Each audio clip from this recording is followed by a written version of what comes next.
Je ne suis plus esclave de la peur. Je suis enfant de Dieu. Cette pensée ce matin sur mon cœur et j'aimerais vous la livrer. Ça touche bien sûr ces événements, on est tous touchés, on va en reparler quelques fois, quelques temps. Mais je pense aux disciples d'Emmaüs. Ces deux disciples de Jésus qui étaient sur le chemin d'Emmaüs. Savez-vous pourquoi ils étaient tristes? Ils étaient tristes. Et Jésus les interpelle parce qu'ils étaient tristes. Mais de quoi vous entretenez-vous? Mais es-tu le seul qui ne sache pas ce qui s'est passé? On a fait mourir le juste. Leur regard s'était arrêté sur la mort de Jésus. Ils n'avançaient plus. Ils ne progressaient plus. Pourtant, Jésus était à côté d'eux. Jésus les écoutait, puis Jésus les a enseignés, en parlant à commencer par Moïse, pour leur montrer bien que ce qu'ils avaient vécu, ce qui s'était produit, devait se produire selon les Écritures. Faute de quoi, il n'y a pas de salut, il n'y a pas de pardon. Et au moment où Jésus rompt le pain et disparaît, c'est là qu'ils le reconnaissent. Et il dit, mais nos cœurs ne tremblaient-ils pas? Ils ont compris que c'était Jésus qui était là avec eux. Et leur peine s'est transformée en joie. Leur morosité s'est transformée en enthousiasme, en excitation. Frères et sœurs, on ne peut pas se cantonner. On ne peut pas s'arrêter sur ce qui est passé. Parce que Jésus, il avance. Il ne sommeille ni ne dort celui qui veille sur Israël. Il avance. Il avance, il ne s'arrête pas, et il est celui qui bénit, celui qui s'approche de lui. La bénédiction de Dieu n'est pas forcément celle que nous considérons, puisque Jésus n'est plus de ce monde, il fait partie du royaume de Dieu. Et nous avons besoin, chacun pour notre part, de comprendre quelles sont les frontières du royaume que nous avons intégré. Je ne vais pas lire tout le texte, mais simplement dans Luc chapitre 15, versets 1 et 2, parce que Jésus s'adresse à ces personnes-là. Dans Luc, l'évangile selon Luc, chapitre 15, versets 1 et 2, j'ai copié un des deux versets dans la diapositive suivante. Tous les publicains et les gens de mauvaise vie s'approchaient de Jésus pour l'entendre, et les pharisiens et les scribes murmuraient, disant, cet homme accueille des gens de mauvaise vie et mange avec eux. Alors, Jésus leur raconte 3 paraboles. C'est moi qui charge ou c'est toi, Sandrine? Je vais voir si ça marche aujourd'hui. 3 paraboles. Celle de la brebis perdue, celle de la drachme perdue, celle du fils prodigue. Jésus est en train de choquer ses auditeurs. Jésus est en train d'envoyer un pic à ses auditeurs, non pas pour leur faire mal, non pas par méchanceté, mais pour les faire réagir. Et on va s'arrêter notamment sur celle du fils perdu, du fils prodigue. Le père qui a 2 fils, le fondateur d'Israël, le Dieu du ciel qui a 2 fils. Ceux, qui marchent selon la loi, normalement, ceux qui ont une mauvaise vie, ceux qui ont choisi de mettre en application la loi du Père, ceux, qui ont choisi de sortir des frontières dans un autre pays qui vit dans la débauche. C'est une image. Les pharisiens qui n'ont pas compris l'étendue de la liberté qui était la leur, les gens de mauvaise vie qui n'ont pas compris le cadre qu'ils ne devaient pas dépasser. Il y a une question de limite, il y a une question de frontière dans cette parabole du fils prodigue. Enfin, en tout cas, c'est dans ce sens-là que je vais avancer. Le sens premier, il est vraiment là, c'est ce que je suis en train de vous dire. Je ne vais pas m'étendre plus longuement parce que je pense qu'on a compris qu'un père avait 2 fils. Un fils aîné, un fils cadet. Celui qui était aîné, il travaillait, il allait prendre la suite de l'exploitation. Et puis le second, il demande sa part d'héritage. et il s'en va dans un pays étranger, loin de son père, pour mener sa vie comme bon lui semble. On a des gens, des fois, comme cela, eh bien, qui se sont sentis restreints et qui veulent profiter. C'est une façon de parler de la vie. Profiter de la vie n'apporte pas toujours gain de cause. Profiter de la vie n'est pas toujours ce que l'on peut penser. Profiter de la vie, ce n'est pas toujours faire les 400 coups. Profiter de la vie, c'est aussi réussir sa vie. Parce qu'on a été sérieux aux études. Parce qu'on a décroché un bon job, un bon travail. Parce qu'on a réussi son mariage. Parce qu'on est sérieux dans les choses, on ne trompe personne. Eh bien là, on aura une vie réussie. Tandis que si on commence à agir avec vice, avec tromperie, petit à petit, c'est l'effet boomerang, ça me reviendra dans la figure. Le fils prodigue, il croit profiter de la vie, mais il va tout perdre. C'est la ruine, c'est la désolation, c'est la honte. Et le fils aîné, peut-être que lui aussi croit profiter de la vie, en tout cas, il se renseigne bien sur ce que son petit frère fait, on a l'impression qu'il y a un côté jaloux, en tout cas, il y a un côté jugement, et il n'y a plus de miséricorde, il n'y a plus de compassion, il y a le jugement envers son fils. J'essaie de passer, en fait, depuis tout à l'heure, mais j'y arrive pas. Ça marche pas, hein? Je veux passer, voilà. Ah, ok. Et...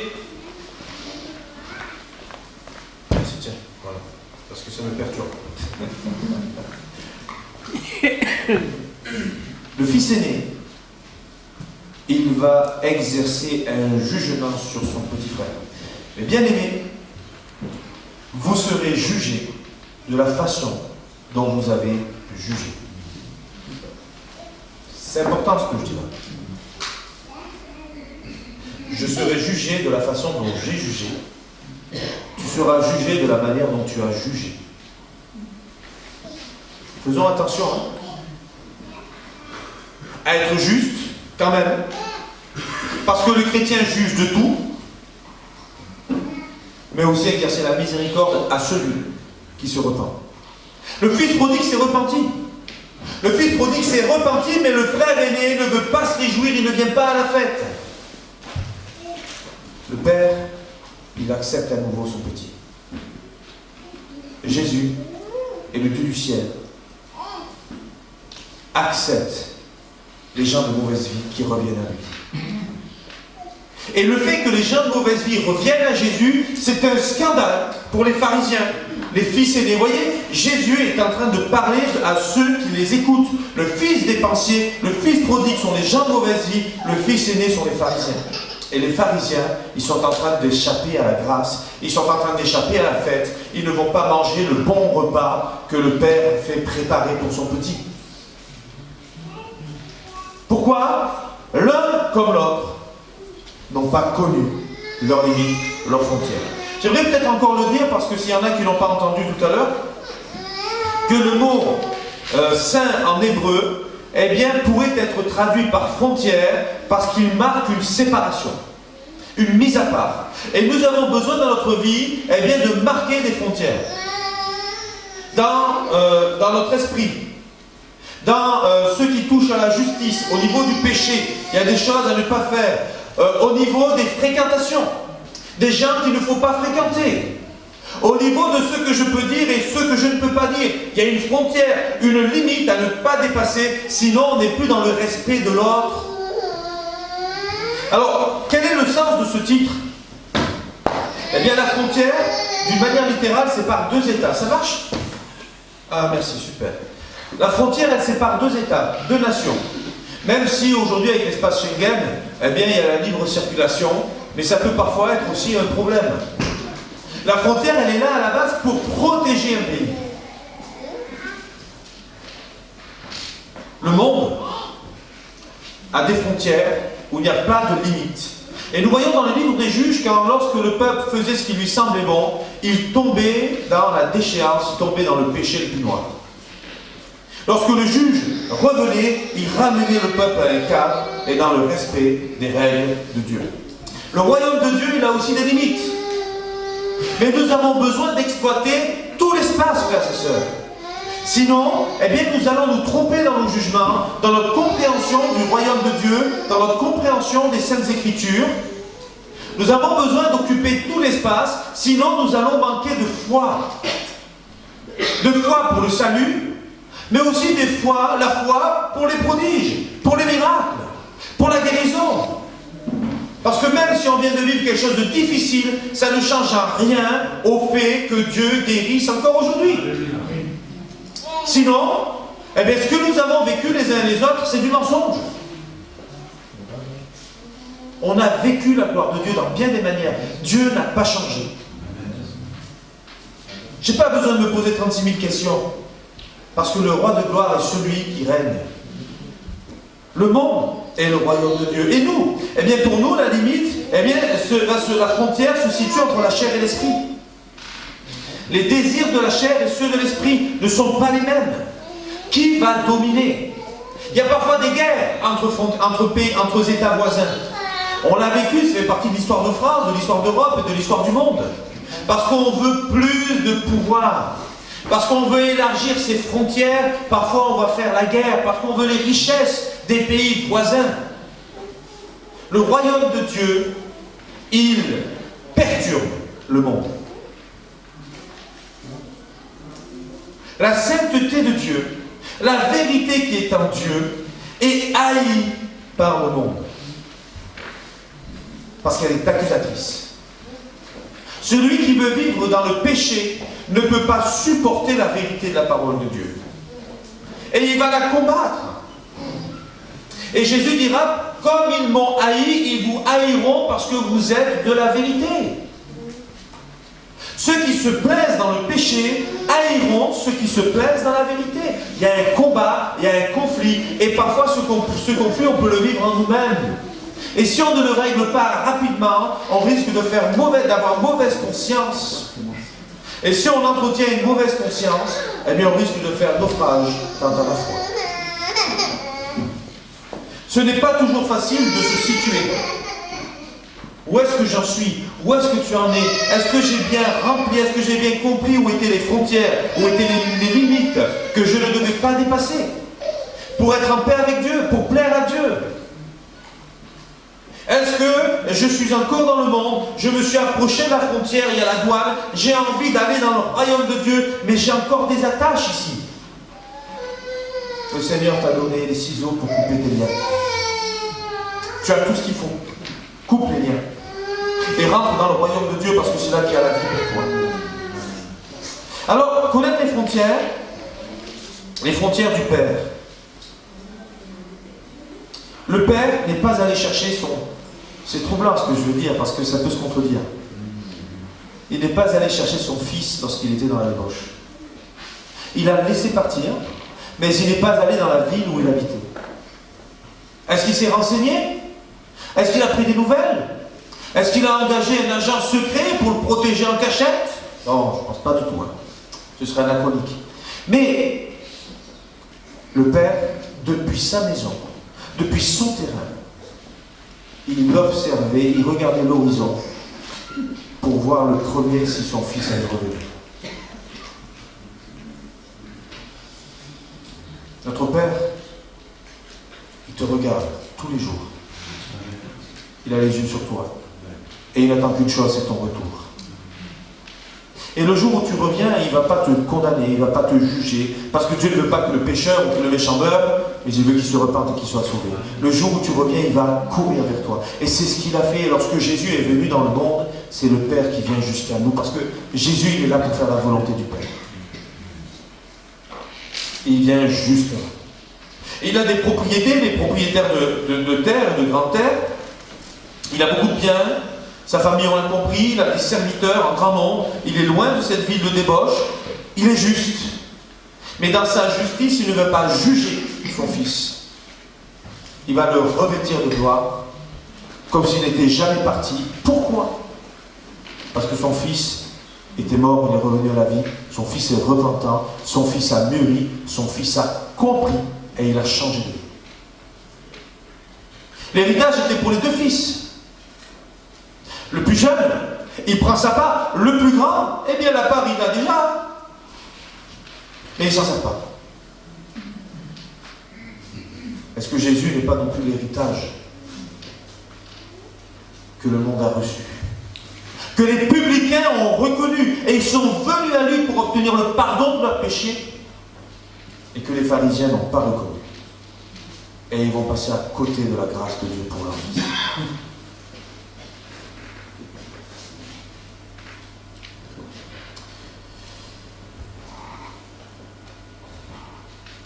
Les frontières du Père sont marquées par leur cœur, par le cœur du Père.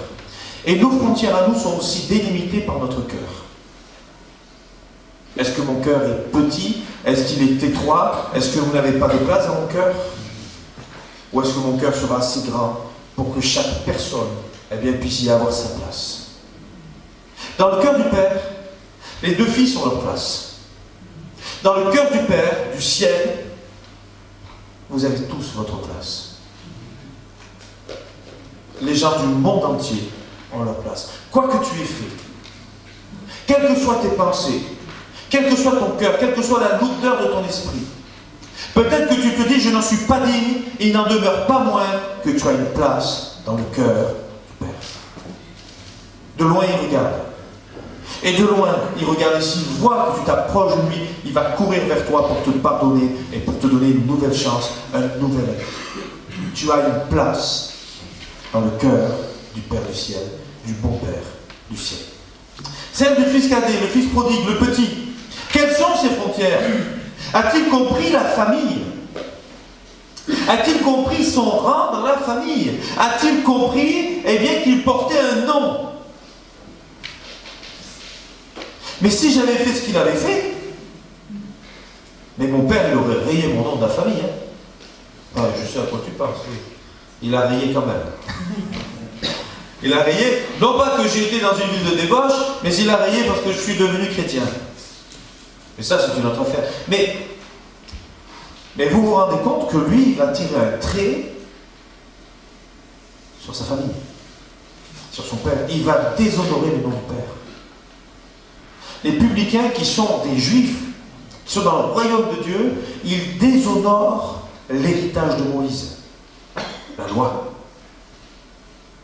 Comme si aujourd'hui, tu te disais chrétien, mais que tu vivais dans la débauche, que tu menais une vie qui déplaît à Dieu, tu déshonores le nom de Dieu. Et la Bible nous dit d'être dignes. Soyez dignes du Seigneur. Soyons dignes de Dieu. Où sont ses frontières? Mais justement, lui, il n'a pas mis de frontières. Il n'a pas mis de limite à ses valeurs. Il n'a pas mis de limite dans ce qu'il pouvait faire et ne pas faire. Et alors, il va sortir de ses frontières et il va faire n'importe quoi de sa vie.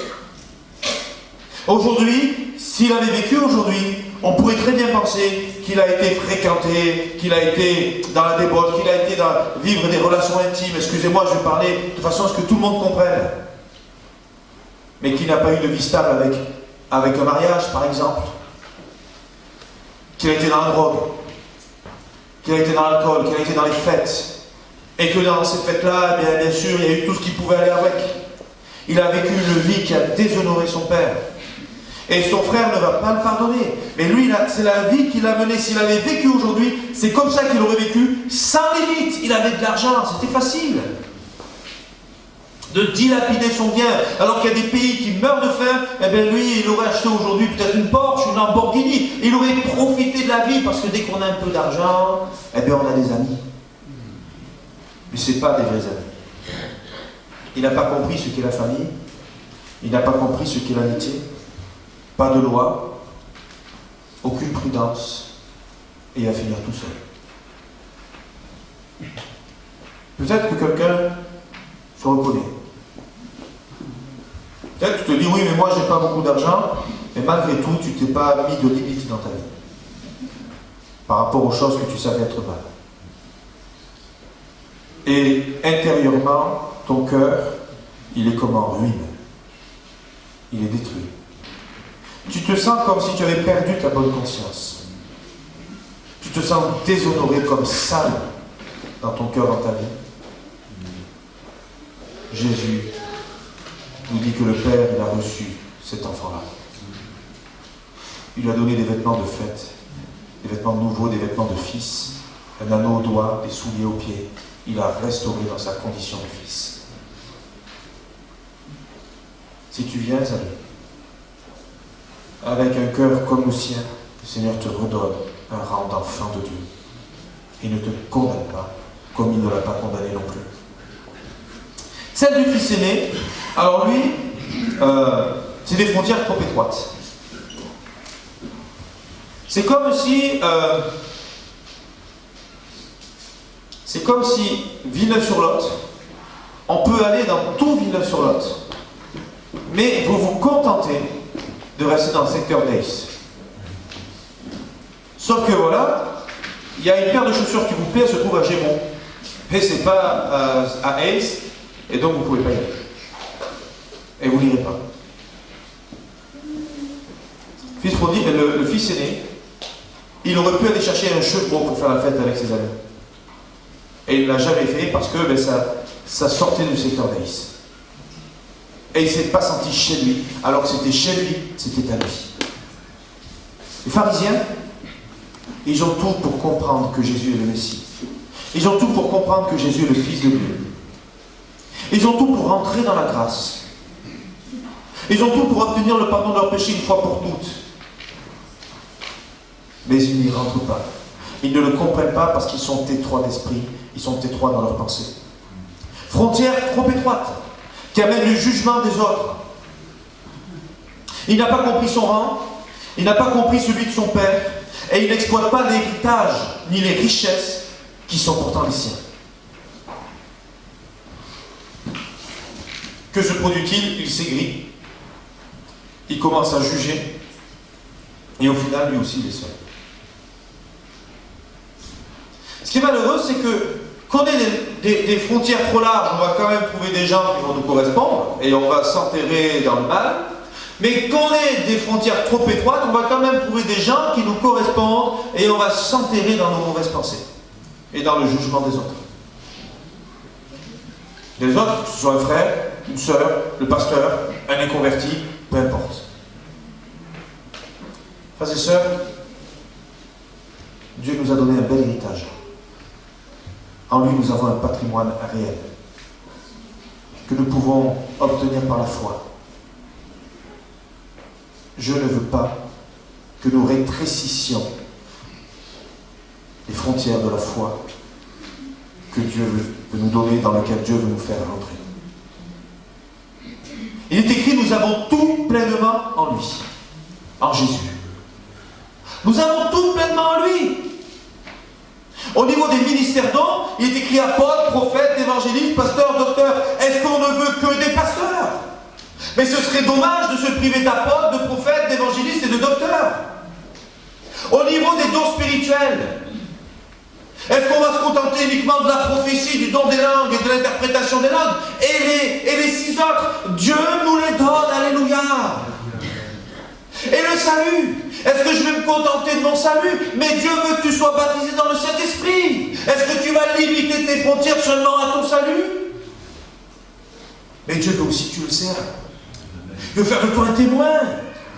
Il veut que tu ailles plus loin. Oui, mais moi, mes frontières, elles s'arrêtent à mon baptême. C'est dommage. Parce que tu passes à côté du plan de Dieu pour ta vie. Tu vas finir seul, malheureux.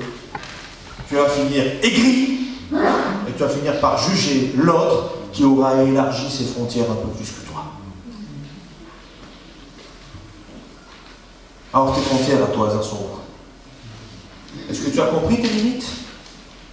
Sais-tu où se situent tes frontières et celles du royaume de Dieu? Est-ce que tu as compris que tu pouvais les élargir à la même grandeur que celle du royaume de Dieu? Tu es dans tout son royaume. Toutes les bénédictions de Dieu sont pour toi.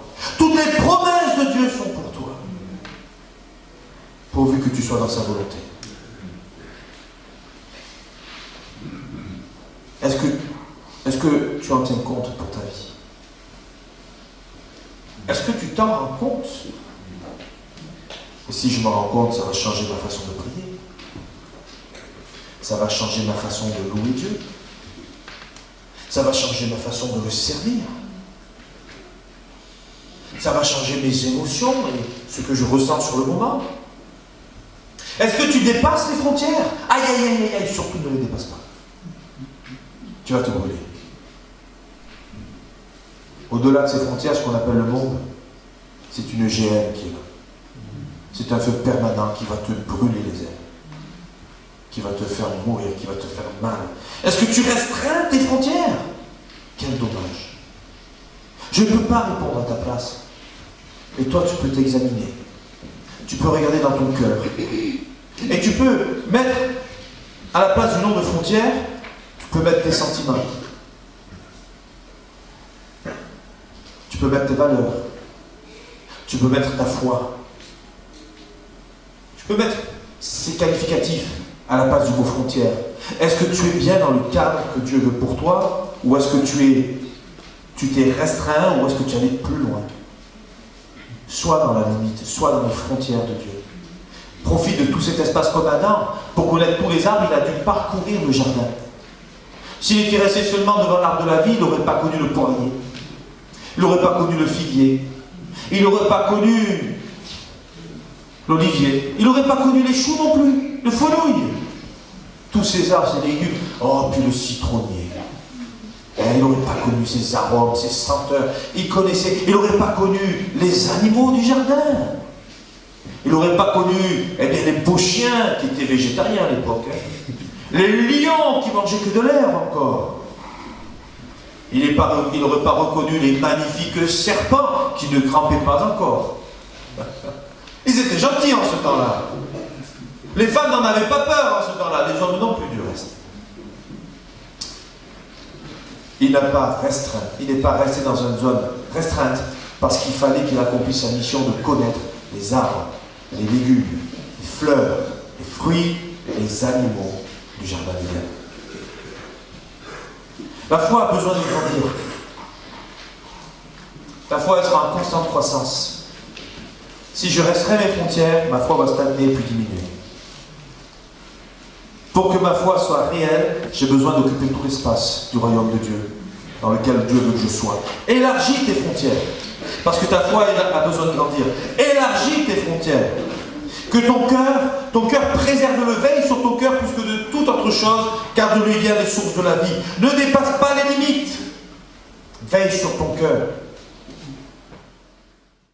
Tous les dons que Dieu veut pour toi, exploite-les, utilise-les pour la gloire de Dieu, non pas pour une gloire personnelle, non pas pour t'enorgueillir, non pas pour tes intérêts personnels, mais pour la gloire de Dieu. Profite des promesses que Jésus a pour toi, que Jésus te fait.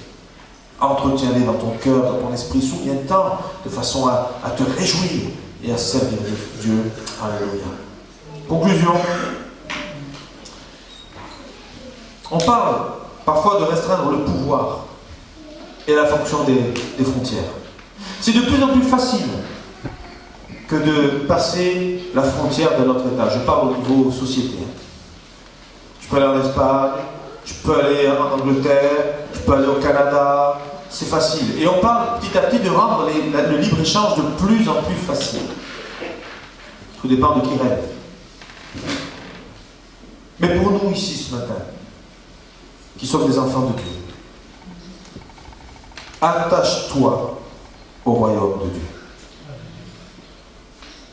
Considère aujourd'hui que tu es un enfant, de Dieu, que tu es concitoyen du royaume de Dieu, du règne à venir avec Christ. Profite de tout.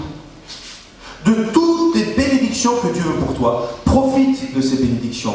Profite de ses promesses. Profite de sa parole. Profite de passer du temps avec lui. Et veille sur ton cœur. Profite, ça veut dire occupe tout l'espace. Veille sur ton cœur, ça veut dire ne dépasse pas les frontières du royaume de Dieu. Alléluia. Voilà, c'est le message que j'avais à cœur de partager avec vous aujourd'hui. Que le Seigneur vous bénisse, frères et sœurs. On va prier le Seigneur.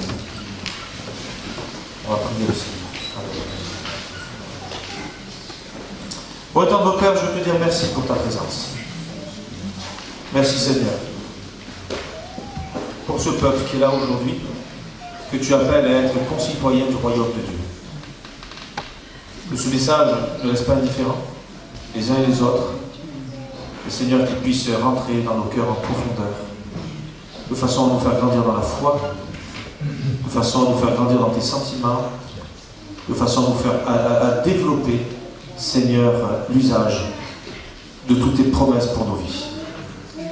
Merci de nous aider à comprendre, Seigneur, qu'il est bon d'occuper tout l'espace de ton royaume. Merci de nous aider à voir où se trouvent les frontières, de façon à nous saisir de tes promesses, à grandir dans la foi, mais aussi de façon à veiller sur notre cœur, sans dépasser les limites. Bénis cet auditoire, bénis nos vies, encourage-nous, fortifie-nous les uns et les autres, et permets que nous puissions voir ta gloire dans cette ville de Villeneuve-sur-Lot et dans notre pays de France. Dans le nom de Jésus. Amen. Amen. Alléluia. Que Dieu vous bénisse. Je vous souhaite à tous un bon appétit pour le conseil d'administration à tout à l'heure, 13h30, et pour l'église, 15h30 pour l'évangélisation. Merci.